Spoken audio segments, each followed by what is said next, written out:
Vote ঘোষণার পরেই প্রথম শহরে প্রচার শুরু করল দক্ষিণ মালদা কেন্দ্রের কংগ্রেস প্রার্থী ঈশা খান চৌধুরী। শনিবার সকাল 10টা নাগাদ মালদা শহরের পিয়াজি মোড় থেকে ব্যান্ড পার্টি সহকারে প্রচার শুরু হয় কংগ্রেস প্রার্থীর। কংগ্রেস ও বামপন্থী কর্মী সমর্থকরা প্রচারে অংশ নেন।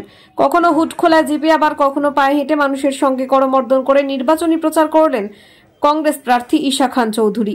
এদিন মালদা শহরে প্রথম নির্বাচনী প্রচার করেন তিনি। বামপন্থী এবং কংগ্রেস কর্মীরা প্রচারে অংশ নিয়েছিলেন। মালদা থেকে বিশ্বজিৎ মণ্ডলের রিপোর্ট।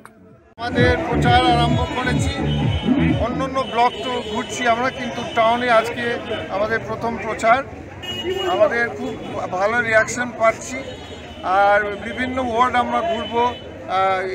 19 নম্বর, 20 নম্বর, 17 নম্বর, এরকম 4-5টা ছোট ওয়ার্ড আজকে ঘুরবো।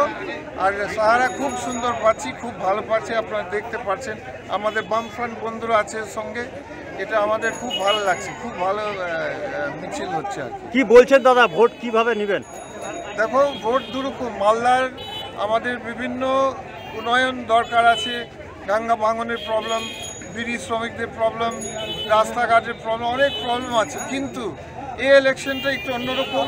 এই ইলেকশন হচ্ছে কেন্দ্র সরকারের ইলেকশন। কে প্রধানমন্ত্রী হবে, আগামী দিনে আমাদের দেশে শান্তি চলবে কিনা, আমাদের দেশে গণতন্ত্র থাকবে কিনা, আমাদের দেশে মিল এবং সবাই ভাই ভাই মিলিয়ে থাকতে পারবো কিনা, এগুলো হচ্ছে বড় বিষয়।